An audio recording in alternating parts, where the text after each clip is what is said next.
Hello, this is Let's Talk About Myths, baby.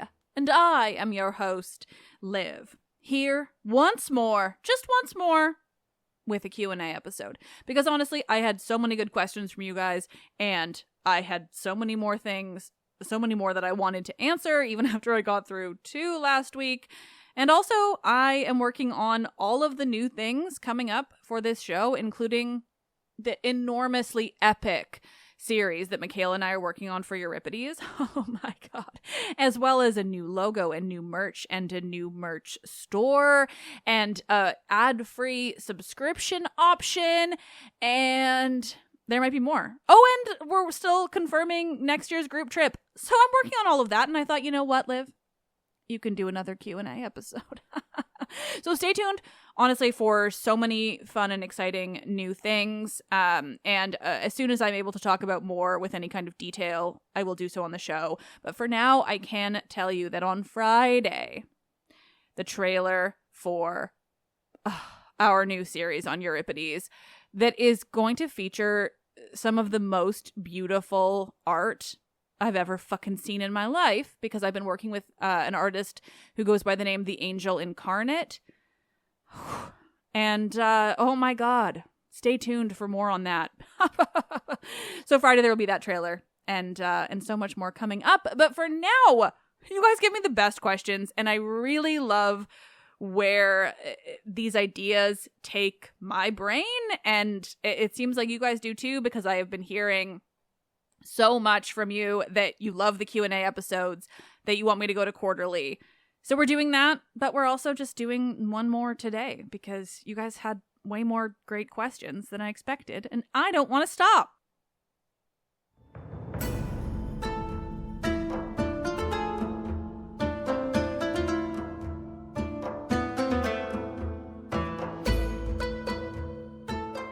Sometimes you just stumble into something when a best-selling author and scholar wants to come on the show.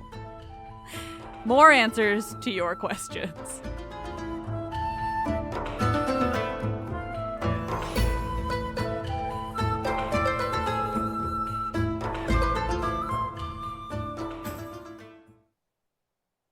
Well, that title was a vague nod to one of the questions that I've got coming up, and I promise it's not meant to sound full of my ego. We'll get there. Starting off, though, we actually have 2 more from Nick of last week, because they had another couple interesting questions. So we're returning to Nick, who asked, have you covered the story of Hera leading a coup of the Olympians against Zeus? The answer to this one is very easy, and we'll jump right on, because yes. Yes, I did. It is from May of 2021, and the title is Why She Is the Way She Is, the Goddess Hera, and the Time She Tried to Overthrow Zeus. So have a listen to that. Because, did Hera lead a coup against Zeus?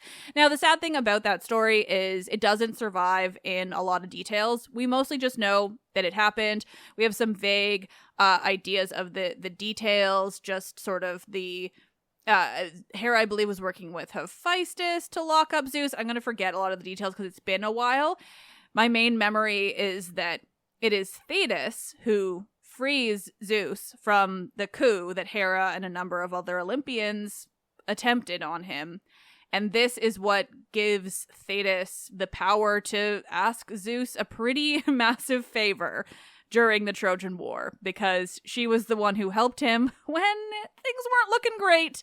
And also, I'm pretty sure she brought one of the Hecatonchires along with her to help, which, I mean, I'm on Hera's side, but it's tough when there's Thetis and a Hecatonchire on the other side. And last from Nick. Nick says, I'd be really interested to hear you discuss the idea of fate in classical mythology. It's never personified, but it seems to be this cosmic force that's more powerful than all of the deities. Why the gods are just as powerless to fight prophecy as mortals. Why Zeus and his brothers cast lots to determine whose fate would be to rule which realm. Does this concept interact at all with the fates, the 3 women who weave the cloth of life? Is there any other writing about this concept or its role in Hellenistic culture? Good question. Yeah, the fates are fate. But they're like I mean, it's like all of the personification deities that I talked to you guys about and did in past Q&A episodes as well, because those are the ones that people are always most interested in. But the facts are they tend not to have stories because stories weren't the point in that case. The point was just that those concepts existed, right? It's like Nyx, Night, Nemesis, vengeance, Nemesis, and others like that. They don't tend to have any kind of stories involved with them, but it's not, for any reason other than they just didn't conceptualize those concepts as having stories because they are a part of everything, right? Fate is a part of literally everything, so they just don't, come along in stories themselves. But as in terms of like the concept and the fates, it's the same. The fates were 3 personified deities because they conceptualized or sort of personified, fate into the 3 distinct sections, spinning the thread of life, measuring it, and then cutting it off. In Disney's Hercules, I do have to tell you that they get conflated with the Grey Eye in truly one of the best scenes in mythological cinematic history, because the Grey Eye are the joyfully wonderful women, sisters of the Gorgons, who are involved in the search for Medusa, and they are the 3 who share an eye and a tooth. And so conflating them with the other 3 fates was just truly one of the best things Disney ever did for us. But that's not the point. The point is, yes, the fates are absolutely personified. They are fate. They don't take place in stories because fate was just fucking everywhere. The idea was that like all of this was going behind the scenes all of the time. So why would the fates ever need to be personified? Because it's just happening, right? And so that's why we know the general idea of what they did with the thread and everything, but we don't have stories where it happens. Like Disney put that into Hercules, but like it's, as far as I know, the fates don't appear in an actual like narrative story in terms of Greek mythology. But that doesn't make them any less important. And so, you're talking about these ideas of the gods, also being powerless to fight fate and things like that. And that's just true. But fate just is those fates. The Moirai, like, I love these questions. All the personification questions that people have, or, the frustration people have about them not featuring into stories. I actually love it so much because, it's this really interesting reminder of how mythology functioned. I won't go into the full details because I know I've rambled about that in like at least the past 2 Q&A episodes. But like mythology just did not function like storytelling, right? Like the Iliad and the Odyssey function like storytelling, yes, but like the actual broad concept of mythology and like the general understanding of the world around them did not function like storytelling as we know it now, right? But the other biggest thing to keep in mind is that we are coming to this from a different language and also, a good 2,500 years of time. And so we conceptualize these characters as, the name, like, I'm trying to lead up to this in a fun kind of way, because to me, it's just this really enlightening and kind of like maybe a little anticlimactic like realization that you kind of have to get to when you're studying this stuff, is that like the notion of, you pick up a book of Greek myth, if you're thinking not necessarily the ancient sources, but even those in some cases, like you pick it up in English and you are getting the sense that these are all characters, right? Especially when you read a book that just features all of these different gods and goddesses. So you're like, okay, yeah, Nike, right? That's her name. She's the goddess of victory. You think of, think of the fates, the Moirai. They're the goddesses of fate. Nyx is the goddess of night. Like you think about all of these concepts, right? But because of English and translation and all of that, like we think of those as names, as their like given name. But it's just the word. Nike meant victory. Nyx meant night. There was no word for night, or rather, the word for night was Nyx. You can even see how they're connected, right? You can kind of see if you're thinking of the like just general etymology, like Nyx and night are very connected. Even now in Greek, I always think about one of the most beautiful words is for good night. Kalinikta. It means good night. Nikta is night. It's nix. You know, the k is sort of how that letter appears. But even, you know, actually, I think it's not even technically an X. And now I'm just rambling. But the point is, you know, those are not just names. They're just the word in Greek. So when you would see the word nix, you would just see the word night, right? Like there is no difference. It's why, like, sometimes you will just see the character called night, like, capitalized, because those are just the words. And I say all of that because to make sure that my point was really going to come across right, I did some Googling and confirmed, just to ensure that the modern Greek remains the same. And so I can tell you right now, the fates, right? We think of them as just the fates. Their Greek word is moirai. It is moirai in Latin, and in Latin characters, I should say. Obviously, it's still Greek. And in modern Greek, I just punched it into Google. The word fate is mora. moira. Morai is just like plural, right? The morai is plural of fate. And so I think, again, like, I think it is a little bit anticlimactic to realize that, because we think of these great words, the morai, the, you know, all of this, the Irenaways even, right? The Furies. That's just what the word means. It's just what the word means. And so, yeah, fate is the women. It is fate. There's only one word, and that's it, right? And so that's the case for all of those personification deities. Even, I mean, technically, it's the case for even more, right? I mean, even Zeus, like, we say Zeus, but the word was often also spelled Deus. It's just where the word, like, deity, God, comes from, right? And so, like, and Hades, it's why that's also the underworld at times, you know? And so it's just this really, really fascinating thing to me that it's just, we think of these as names, it becomes kind of confusing that way, but if you think of them as just, like, literally the word, like, fate is a noun, moira is the word, like, it's just the same, right? It's just like giving it a name. It's like if my name was woman, right? Like, it's just kind of fascinating. Anyway, that was a really long-winded, oh, surprise, surprise, I never do that. But I really love that question because it's a great reminder, like sleep, you know, just think of more of these personification gods and examples of this. The god of sleep is called hypnos in Greek, right? Like hypnotherapy. Even actually one of my favorite examples, because I see the word sometimes when I go to Greece, is that, so Thanatos, right? We think of that. He's the god of death. He's really interesting god, Thanatos. It's all intense, and we really love that. People ask me about Thanatos all the time. He does appear in a couple of myths, but because he is the concept of death, he is the god of death, he is death. And so even now in modern Greece, like, I remember seeing really specifically, you know, it was like a warning sign by the metro of, like, you know, danger, electrocution or whatever. And it literally just says Thanatos. It's like a prosochi, I think, is like the word for, like, caution, danger. And then it just says Thanatos. Because it's still the word for death today, right? And so you can kind of remind yourselves of that if you want. It does make it seem like a little less magical and fantastical when you consider it that way. But I just find it so damn interesting, right? Like, it's like how Eros, that's just the word for love. It's where we get erotic. It's where we get all of those different things, right?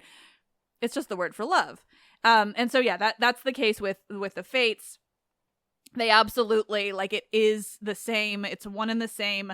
The fates were considered to be the most powerful concept for anyone kind of living a life. And yes, the gods are beholden to the fates, mortals are beholden to the fates, but it's really like an amorphous concept. It doesn't really feature in as, like, a plot point at all, but again, because they just accepted that fate was all around them, fate was all encompassing, and so it didn't need to be a plot point because it was a given, right? That's the case with so many things where there isn't a story. It's because it was, like, just the way it was. All right, that was more than long enough. I looked at how many questions I had left, and I was like, oh, do I have enough time for over a half an hour episode? Yes, I do. All right, this next one is from Chris, and Chris says, I love your conversation episodes. Probably my favorite continuing series. What got you started doing them, and how did you get that first conversation? And that's where the title of the episode comes from, because... So, okay, it's the fucking wildest stories. I'm glad you asked, because every once in a while I just think, and I'm like, wow, it's so many bizarre little things led to me doing these conversations, which I also love so much. So it means the world to me when people tell me they love them, because they're so fun. Guys, I'm about to start recording a ton of Euripides conversations for this series. Like, I'm actually speaking to like a prof that I had in university. This is gonna be the first time for that. It's very silly and fun. We're talking like performance and drama and what made Euripides like weird. Anyway, this is not about conversations, Liv. How did they start? So 2020, right? The time everyone's lives changed. I started in 2020. I did a couple where I was just doing, they were really more like, crossover episodes. I did a couple episodes with other podcasters just to chat about topics and things. So I didn't consider them conversation episodes at the time. I just was like, it was, I think it started with Ancient History Fangirl. It's literally how we became friends. We attempted to record a conversation, just an episode between the two of us, or the three of us rather. Jen and Jenny are two people. We recorded a conversation between the three of us where we were just like, let's talk about Dido, because I was doing the Aeneid at the time. And that episode never aired because we talked for 6 hours and got so drunk and that we became best friends and also said nothing of any kind of human intelligence. But that's fine. What it spawned, I did that with just podcasters, and I thought, oh, that'll be fun to do a couple of times, just chatting with these people. But I am not a person who feels comfortable talking with strangers all the time. I can put it on really well because I've worked retail for like most of my life. But like, this is not a thing that I would have probably thought about. Like, I had a couple around that time, I was bigger, but I wasn't as big as I am now by even half. And so I'd like had a couple times people asked me if I wanted to chat with people, but I hadn't had conversations before. So just kind of, I didn't do it, whatever. So what I consider to be the first real conversation episode is the time that a publicist emailed me. Yeah. And they were like, oh, Bettany Hughes has a new book coming out. Would you like to speak with her on your show? And I was like, yeah. Her new book was on Venus and Aphrodite. And I was like, what? Yeah. She's like a really big author and name in this field. Like, okay.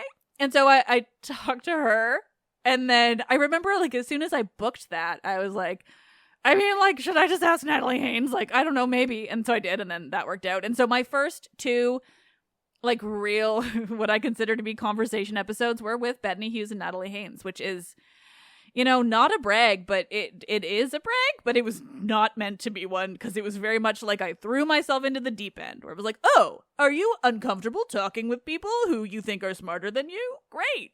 I'll just shove you into the deepest part of anything. But it was great because then, I enjoyed it. People liked them. I only did like one or two. And then in the new year of 2021, a lot of stuff was going on. I was actually moving. It was a whole thing. And like, I forget kind of which happened first. I think that I just was like, oh, this was kind of fun. Like, and I had met a bunch of friends on Classics Twitter through the pandemic. And so I was like, okay, like I could be talking to more people. And so I started by just doing like a month of conversations, for International Women's History Month. And I was like, okay, great. We'll just chat with some of these friends and we'll do it for Women's History Month. And then everyone loved it. And I realized it was going to be, really fucking fun. And then also the guests just kept lining up. And that was a little bit in part because around that time in the spring of 2021, there was this podcaster. I'm just going to fucking spill the tea all by myself right now. There was this podcaster. I'm going to tell you his name, or rather his podcast name. I don't want to say his name, but the podcast was The History of Ancient Greece. And I say that because I need you to watch out for it, because that guy was a fucking predator. And basically classics, like Twitter, classics podcasting had like a little Me Too movement. I'm laughing because it was just so fucking wild, but that guy was a fucking creep. He was an enormous creep, a piece of shit who like really like he'd really preyed upon a lot of younger women in the field who were, trying to get themselves centered and like kind of find a place for themselves. And he had a fairly big show at the time and all of that. And he was just gross. I think he stayed away from me because I think I don't know. I won't try to explain it. But anyway, it was such a fucking thing. But he had a lot of guests on his show, and so like a lot of people pulled their episodes and they were like, no, absolutely not. Like, you can't air it. And then I was kind of in that general realm and had befriended a bunch of these people on Twitter. And I was like, well, I was really enjoying these conversations I did for Women's History Month. Like, maybe I can keep it going and kind of fill that void that him being a creep left. And honestly, that's it. I never looked back. And now I don't even know how many conversations I've done. It's just so much fun. I fucking love conversation episodes so much. Just so much. And so, yeah, I mean, honestly, like every single thing about this podcast happened because, like, I just kind of was like, well, this is a thing that could be fun for a little bit. And then it just never stopped. And I say that with like all the love in the world because it's the absolute best. All right, this next one is from Kendra, who says, I've always been interested in the Graces / charities. The amount of art made with them, with the lack of specific mythology has always been so interesting to me. Yes, the charities are really interesting. And it's funny. Like, honestly, I think probably, unfortunately, that like what I have to say is just purely that they're another example of these personifications, right? Where they don't really get stories. They're like the attendants to Aphrodite, but they are just like a beautiful concept, these three women to visualize. Because you're right, the art is so great. I was once, I think it was in the Met in New York, and there was this like amazing shot I was able to take where they had two different, like really similar, maybe copied statues of the Graces, like kind of close enough to each other that I got them both in one frame, and it was like just double butts because there's always lots of good butts in those. So you're right, they're really popular in terms of art because they're beautiful, but they don't have really stories. That said, like there's some kind of differing ideas, and in one version of Hephaestus's story, or rather I think it's really just in the Iliad, probably. Yeah. Hephaestus is married to one of the Graces, the charities, Aglaia. But she's sometimes named Charis, I think. Anyway, they have some little bits and pieces here and there, but you're right. They're mostly just known as like the beautiful kind of attendants of Aphrodite.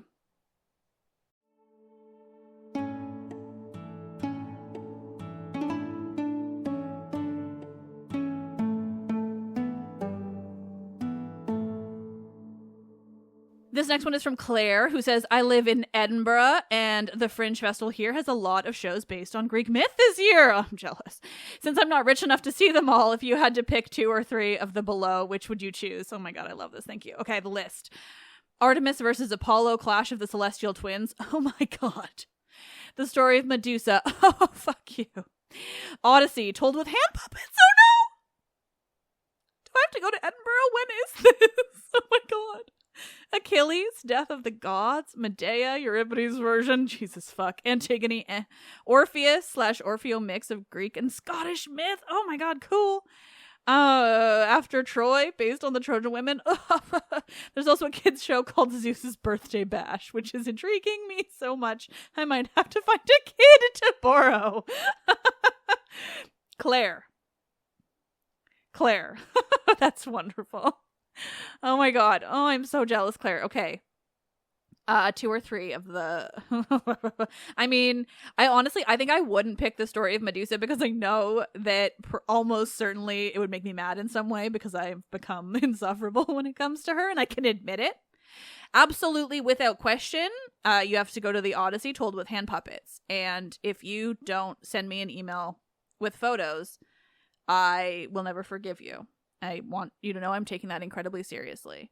I want you to send me photos. You might not be able to take them at the show, and I respect that. I need you to find me a screenshot. I need something. I am so excited. Okay. That's one. Medea, obviously.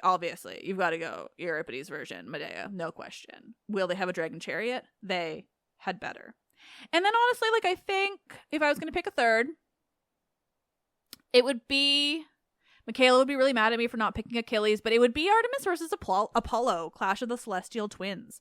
That's really interesting. And I don't know. Those gods are interesting. I'm interested in them kind of clashing in whatever way. So, but also that the Zeus's birthday bash, like, if you can find a kid to borrow just for that time, like, don't sign on for anything wild. I would think that'd be very fun too. I'm serious about the hand puppet.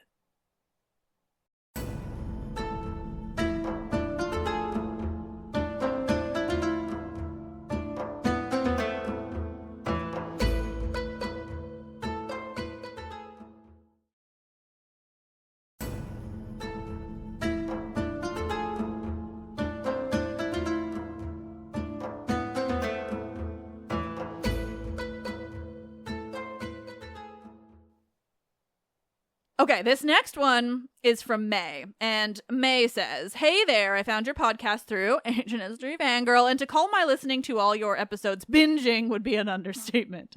I've learned so much from you, your employees, and your guests that my conversations with friends about modern classical reception is that much more in-depth and fun. My question, a number of my friends are interested in listening as well, but I understand that there's a level of quality that you hold yourself to nowadays that differs from 7 whole ass years ago. Listening to your growth is a delight, but where would you advise new listeners to start?" What a great question. I love it. Yeah, I do find that. I mean, everyone loves to start from the beginning, so just so long as they don't judge me based on that. It's mean when I get somebody who reviews me based on listening to 1 or 2 episodes from 7 years ago. Like, I definitely have had people be like, "Well, shit, this is garbage, isn't what she's talking about," and be like, overlook the fact that there are 500 episodes in 7 years. Like, maybe something's changed. Anyway, that drives me nuts.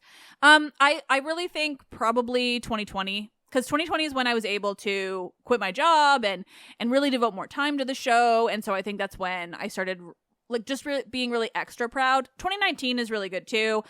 But I'm most proud of, the thing is, I'm always most proud of, like, the last couple years I've done, because I just keep getting better. But that's entirely, like, a me thing, and I'm a deeply perfectionist and deeply neurodivergent. So just, like, an easy answer that this is way too long anyway. 2020. Go with anything from 2020, except the Aeneid is a bit of a bummer. So you don't really have to do much with that. I mean, unless you want to. People like the Aeneid. This next one is from Sonia, and she says, "What are your top Greek mythical names you could consider for a pet if you had to name one? I laugh because I just got a pet and I thought you should probably name her something mythological, Liv. You should. At first, so I got this cat, and I adopted her from the SPCA. She was 1 and just had babies. She's just real teen mom. She's 2 baby herself. Anyway, but the name she had at the SPCA was Summer, and I was like, this is not for me. And so I thought it would be cute to name her Summer in Greek, because the word summer in Greek is kalokiri. And I love it, and it directly translates to, like, good weather, and I just think that's precious.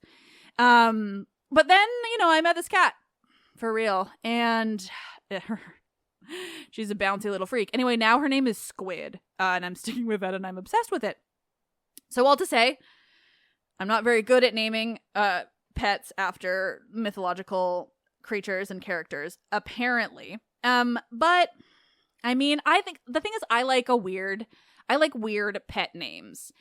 Even, my beloved, like, late cat Lupin, I named him as soon as the Deathly Hallows came out. It was a very different time. But I called him Squishy more than I ever called him Lupin, even without the turfy nature of his namesake. But like, I wouldn't go with something like Chimera, or like something weird, Scylla, Hydra, like a monster maybe. Like Cupid maybe would be cute, even though it's Roman. I mean, any of them. Like, all Greek words are the greatest. And so, Squid's real name when she's in trouble, it hasn't happened yet, she's a darling, is calamari, because Greek words are the best. So Squid is short for calamari, I have determined in my head. Next up, from Sammy, who says, would you ever do an episode about letters in plays and how they affect the plot? I recently read Ancient Greek Literary Letters by Patricia A. Rosenmeyer and was fascinated. How do you like the... Oh, more questions. Okay, wait. Because we're jumping genres. The problem is, the thing about that, like, that's really interesting. It sounds like, you know, like an English paper I would have written back in my English degree. I don't know that an episode would be that... I mean, maybe. I guess the problem is I can't think of any just off the top of my head. But I mean, it'd probably be interesting. And now I kind of want to read this book. So thank you, because like I think I googled it when I saw this question come in, and it was really interesting. So I'm gonna go back to it. But as to Sammy's other questions, which are incredibly important, the next one is, how do you like the new Scream movies? And favorite Scream killer? And thank you for asking, Sammy. Thank you for asking. I love the Scream movies so much. Now, of course, I don't want to talk about the new one. I'm just going to ignore that because of the absolute fuckery when they fired Melissa Barrera for, you know, saying that killing children is bad. And so I side with her, and I'm so glad that Jenna Ortega did too. So we're ignoring the next Scream movies. I want to say they're dead to me, but that hurts. So we're going to talk about the past ones, and because I also really do. I like the new ones. So I stand by the idea that every Scream is perfect in its own individual way. Are they all the same quality in terms of entertainment? Not necessarily, but they are all great. And so, you know, favorite Scream killer. I think it's got to be the original. It's got to be the original because I am a deep millennial. And I think Matthew Lillard as the killer was just always going to be perfect, you know? You stabbed me, man! Like, it's just so good. It's so good.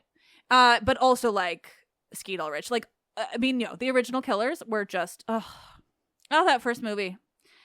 It just makes me feel good, which I know is weird. So yeah, the new ones, though, I realize you asked me that first. The new ones are good. Not the two new ones that existed already. No, I really like the two. I did like the newest one. I did like how they're kind of bringing back Skeet Ulrich, even though it's like a really weird to see the computer generated like past version of him. But no, I did. I mean, you know, they did kill someone that broke my heart. But other than that, I think they're, you know, I really, like, the thing is I just don't like to, I just don't see anything bad in them because I just like them for what they are because they just make me happy. That was way too long, but thank you for asking about Scream. Sammy has a couple other questions that I'm going to get to really quick. What play would you most want to be made into a movie? The answer is, I was going to say Medea, but maybe not. Helen? Ooh, the Helen would be so fun. Let's say the Helen. It'd be so weird. I would like to see the Helen. What book are you currently obsessed with, mythological or not? I'm so busy trying to write my own. So I'll tell you right now, I am like really close to a draft that I hope can be seen by editors. So, I mean, fingers crossed. More on that soon. I also have like ideas for a whole series within this like weird little world I've created. So fingers crossed on all of that. But all to say, I've been too busy with that. I haven't picked up another book in a while.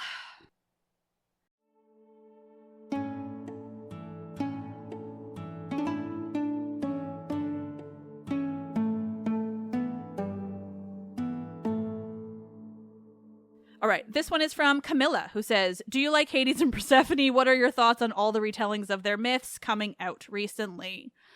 I laugh because I try to be really cautious with this. So I do like Hades and Persephone as mythological characters. I don't personally romanticize their relationship. I like them as characters. I like their stories. I find them really interesting. I don't find them to be the most problematic by any stretch. But I personally don't romanticize it. I've read the sources as they are, and to me, it is just not a romantic story. However, I understand that I am deeply in the minority when it comes to this. I am a tiny little bug of a person who doesn't like it, and I say that lovingly. So I just, I try to stay out of talking about romancing them purely because I don't like to yuck anyone's yum. I don't like to, speak poorly about things that people like. It really bums me out when people do that about stuff that I like. And I just think, like, why? So I will say I do like the characters. I definitely do. I've not been reading the retellings really, just because it's just not, they're not the couple for me. But honestly, too, like, broadly, I have trouble reading any retellings now because it just feels like more work. Because I spend all day reading about myth that, like, picking up fiction as, like, a fun break, but then it also, like, includes myth. Because the problem is, like, now I'm at a point where, like, I just know too much. So I spend every moment reading those things being like, oh, well, I wonder why they made this choice. I wonder if there's more to it. Or, oh, was it just that they Googled and whatever, you know? It's just, it's, my brain has been a little bit ruined for retellings, but not for writing them, because I'll tell you, I'm still doing that. All right, this next one is from Holly, who says, "Hi, Liv, I'm an entomologist focused on honeybee health. I like to teach people about the history of honeybees throughout history and often refer to the Melissae, but I would love to learn more. Any food or drink references would be awesome too." Oh, that's cute. I mean, yeah, like, I talked about just Melissa generally, because Melissa is just bee. How cute is that? Any Melissas out there that didn't know that? Your name means bee. So, I mean, yeah, I just know, I mean, honey is, like, as ancient as Crete, really. And bees are as ancient as Crete in terms of, Greek iconography and stuff. If you haven't seen the little, like, bee pendant that's from Crete, Google it. It's flippin' beautiful. Like, this little gold pendant with 2 bees and, like, some hanging bees. They're freaking stunning. Like, you could find it in a jewelry store today, but it's from, like, the Minoan period or something wild. But yeah, I don't know much in terms of myth. I think, they were just kind of, it's sort of another of those, like, well, they were just everywhere. They're not writing a lot of stories about bugs kind of thing, but because they're just like, oh, yeah, bees are great. Honey's cool. Yeah, I don't have anything really, unfortunately, to add about the bees or Melissae. But I will tell you, just because you're entomologists generally, that the Myrmidons, like, Achilles is kind of, they're not his army, but, like, they're the army basically that comes from Phthia, which is where Achilles is from. And they're called the Myrmidons, and there's like I'm going to forget the exact details, but there's a mythological origin where they were turned into ants at some point, and so I think Myrmidon just, like, means ant. It's pretty cute to think that, like, Achilles is, like, basically all of the men that fought with Achilles were called ants. Like, that's just silly. Also, though, you have to know how cool all the bugs are in Greece. Oh, the bugs I saw on Samothrace, I will never forget them. Even just, I was on Naxos last year, and, like, the bugs, the size of the bees they have there. I saw these, like, I think they're called boar bees. We had to Google it because they're all black and enormous. Like bumblebees, but, like, hardcore. Like, big goth bumblebees. They were incredible, flying all over the place. I love Greek bugs, and it's cool that you study bugs. Thank you. I'm not even going to be able to get through all of the questions. Oh my God. And I was trying to get through them all. So I'm really sorry if I didn't get to yours. It was probably just because it was too similar to someone else's, or I just didn't have a great answer, and that's on me. So I apologize. But we're going to power through some more. It might just be a longer episode. Okay.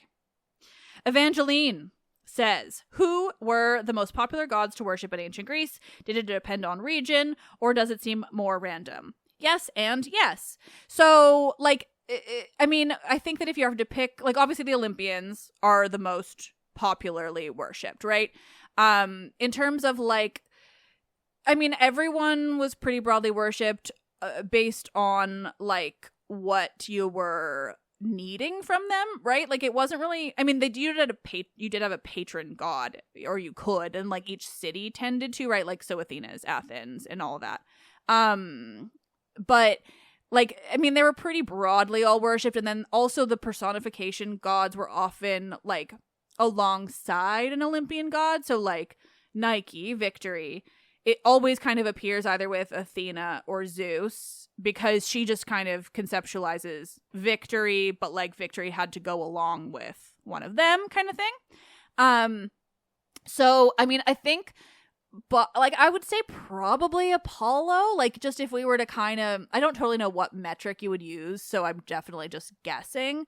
Because like what would it really be to determine who was most worshipped? But like, you know, in the realm of, I would say Zeus, Apollo, Athena, like they might all kind of be tied up together in terms of most important, but really it really was regional, like really regional. So, you know, like everyone would kind of worship all of the Olympians in each place, but they would also have like kind of favorites or patron gods, right? Athena is Athens.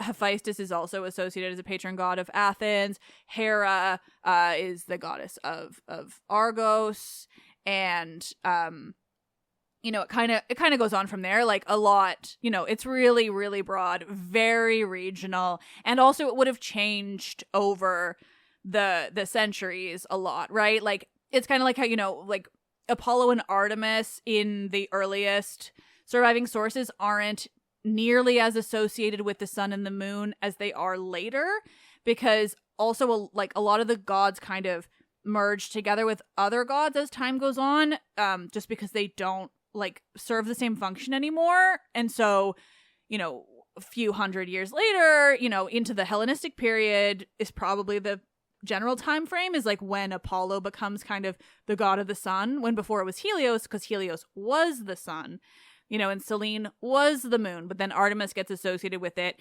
And, you know, there are some earlier associations, but they're not like the god of. So just all of that stuff changes so much over time and very, very much regionally as well. So, but I would say that probably in terms of like volume of like the most places that worship them the most, like I would say along the lines of a three-way tie, Zeus, Apollo, Athena. That's my guess. And I liked to guess about it, so thank you. Okay, this one's from Linda from Calgary. Thank you for being Canadian. As a British Columbian, I am obligated to hate Alberta. But Linda, thank you for asking about tripods. They say tripods. What are they made of? How big are they? What is their purpose? How many does one person need? Agamemnon offers Achilles 6 tripods in the Iliad when trying to make peace with him. They were included in the prizes of Patroclus' funeral games. The Phaeacians gave tripods to Odysseus. Why were they so often included as rewards or gifts or booty? They often seem to come with cauldrons. So were they used for cooking? There was an important one at Delphi that had some ritual purpose, but were they all used for sacred purposes? Sorry, that was a lot. No, Linda from Calgary, I really liked that because you're right. Tripods are fucking everywhere. So tripods, I believe, serve a number of different purposes. They are sometimes ritual in origin or in purpose, rather, like the at Delphi. Yes, absolutely. Like the Pythia, the oracle, was said to sit on a tripod. But you're right, like the cauldron is definitely part of it as well. The cauldrons would probably be often used for cooking, but remember, cooking also often has ritual associations as well, right? They're going to sacrifice an animal, they're going to, you know, burn the gross pieces for the gods, and then they're going to eat the rest. So probably, like, I'm guessing that some of the more ornate tripods were used to cook, you know, food, but for a ritual purpose, for, you know, a sacred offering, for a feast, whatever. In terms of the general importance, you know, I think that a lot of it is they're practical, right? They're a practical item that, yeah, would have been used for cooking, could have been used for other things. Definitely, you know, like if the Pythia is sitting on one, then maybe they had a lot of tripod seats as well. But generally, I mean, in the Iliad, I think that's coming across because, you know, they were popular, but also I think, if not always, like they were bronze. So they're also just like a rich thing, right? There would just be like an expensive item. So it's not, you know, when they're used as gifts in that way, it's more about giving your guest like riches than it is about giving them like something for practical use. But that's the case for like kind of all of that stuff, right? It's just sort of a show of wealth. And as they would be bronze, you know, they are a wealthier object. There's this, so tripods, like there's loads of different types, but if you haven't seen the types that have these like griffin heads as kind of handles along the three, Google them. They're so cool. I think there is one. I think that's at least one of the ones from Delphi, because there's definitely a lot, because they would also people would leave them as like gifts at Delphi too, right? So they tended to be used for a lot of gift purposes. I imagine, again, both because they provide riches, but also because they do have this ritual significance. So they just make for kind of like a good ritually significant gift when you need a gift. And so, but there's this one in bronze that, again, I think I've seen at Delphi, but they had these huge griffin heads. They're fairly common, so you could find a griffin-headed tripod pretty easily. Like, they're on the cauldron part. They're so cool. And they're like these big bronze heads, and they're so intricate. Highly recommend you look at those. They're really, really cool. But tripods are generally cool. Thank you for asking about tripods, Linda from Calgary.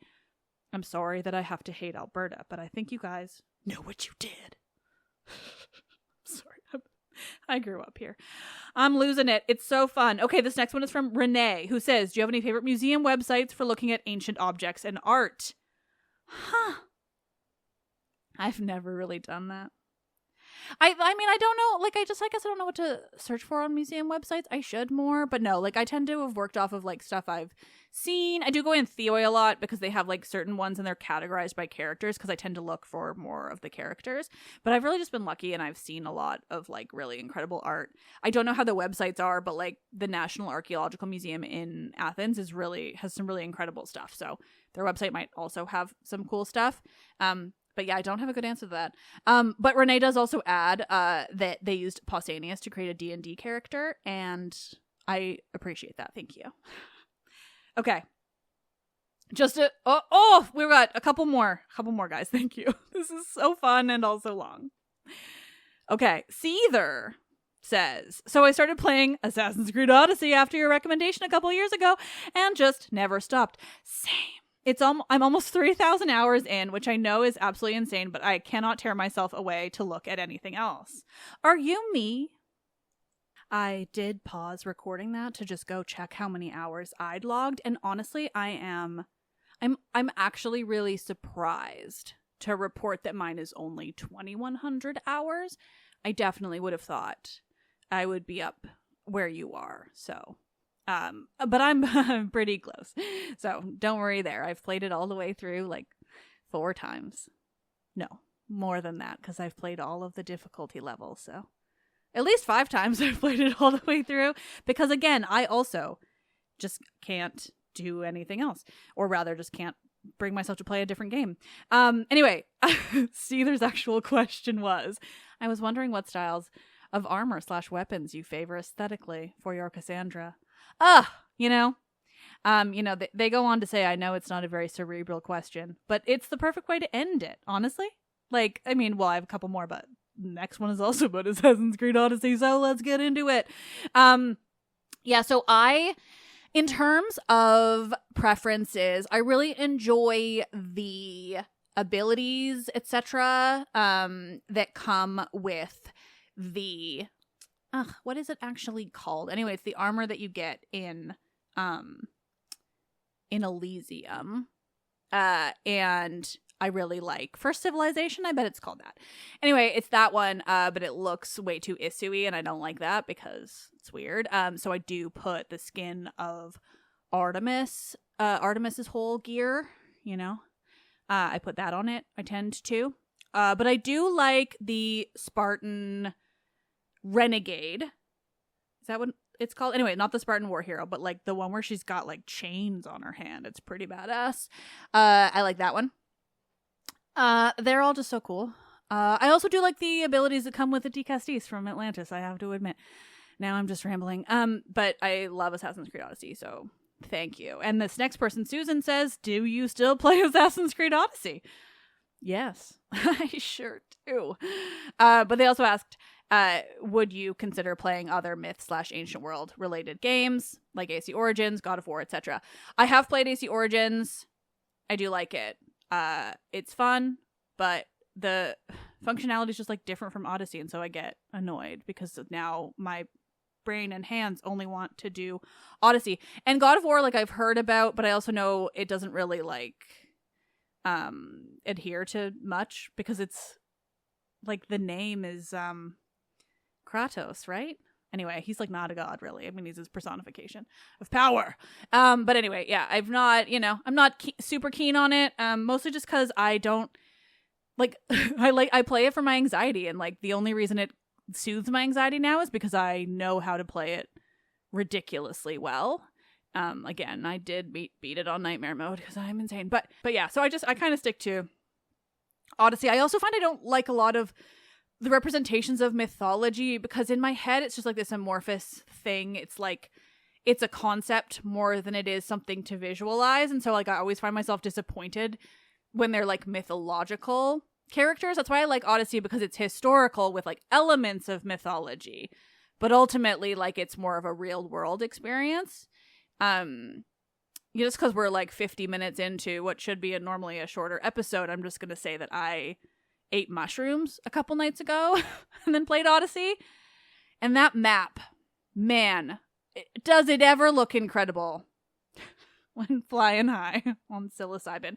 Anyway, the last question I got, which was well after the deadline, but is getting in here only as a mention because we're gonna get there, because J, just the letter J, sent in on the day it happened, because my listeners know me so well. You all know. The day it was revealed, Jay entered into this form. Have you heard that they found new Euripides fragments? And yes, Jay, I had heard that they found new Euripides fragments, you guys. They found new Euripides fragments. Like, and they did it the month before. Like, literally, I'm pretty sure this news came out a month to the day before my first Euripides episode drops. Like, I feel like he did this for me somehow. He did. The Fates did it for me. The Moire did this for me. Because not only are there 2 new fragments, I forget what one of them is, I'm going to have to look into it, but I'm going to tell you the other one that I remember. It's a fragment of a play that we know was about the Minoan family on Crete. So it was about like Minos and Pasiphae. And and it seems to be that the plot is that one of their children died. It's very tragic. But he died by drowning in a vat of honey. And the play seems to have been about them getting him brought back to life. Because he drowned in a vat of honey. To the entomologist earlier, that's for you. I forgot about that because it's brand new and it's the wildest thing. So anyway, there's your bee-related story, kind of. Because Crete, though, is the one that's most known for bees and honey. So I just truly, like, to me, that revelation, I mean, not only, like, any new Euripides is, like, the greatest news in the world. Like, I honestly, like, looked at it and was like, oh my god, that really happened? Holy shit, that really happened? And I texted Michaela and I lost my damn mind. Because, I mean, even without it being a piece of one of his, like, silliest things, and just, like, this more proof that this man who wrote such famous tragedies also wrote some really bizarre and fun and silly and weird things. Like, but even without that, I mean, oh my god, it's just, it reminds you that we are learning more every day. I think there will probably be more Euripides fragments to come out of this. I think it was called something like the biggest find in terms of Euripidean history since the 60s. Like, and I'm pretty sure, I don't know if I remember misremembering right, because I read so much of these different things, but like this, and if it wasn't this find of fragments, then, you know, a huge volume of other fragments that are found now are through archaeological digs at essentially garbage pits, like the dump. Because ancient Greeks had those too. And often papyrus, where we get a lot of these fragments, papyrus is reused, right? It's why a lot of Sappho fragments were found as like mummification materials in Egypt, because they were just being reused. And so like, I want more archaeologists to excavate more dumps. I mean, I know that as soon as they know where a dump is, I'm pretty sure it's like pretty full on, because it's like one of the best places to find things. But oh my god, they found new Euripides fragments. And I've rambled for almost an hour in an episode that's supposed to be 30. So we'll finish this off, and that will not, by any stretch of the imagination, be the last time you hear me talk about those Euripides fragments. But also, I have to say, getting that, because when you guys send in your questions, it goes to a Google form, but it also comes to my email. And so reading that a listener emailed me on like the very same day, and somebody else I think commented, like I felt like the Euripides person, because I was told by multiple people strangers who were just like, Liv would love to hear this. And oh, that makes me so fucking happy. Truly. So thank you.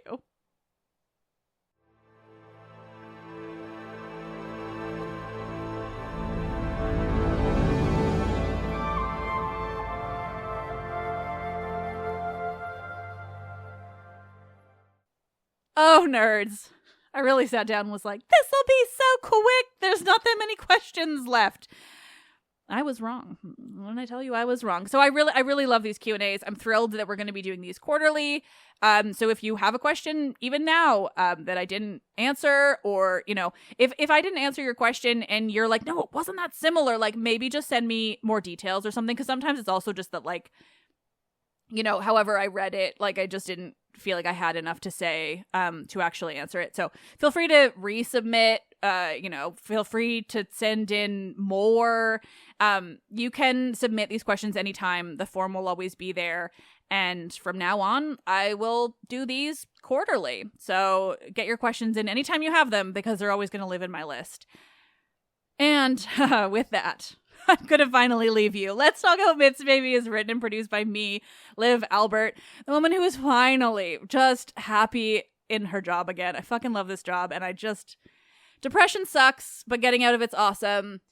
Michaela Smith is the Hermes to my Olympians.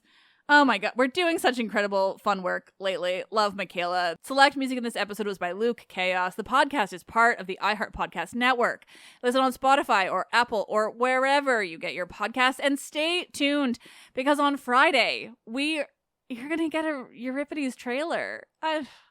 This series is going to be so good, even if there hadn't been the biggest Euripides news in decades right before it airs. I am Liv, and I really, really love this shit, in case this episode didn't already make that obvious. Oh, I'm also loving your Spotify comments. Keep them coming. They're filling me with joy. Thank you.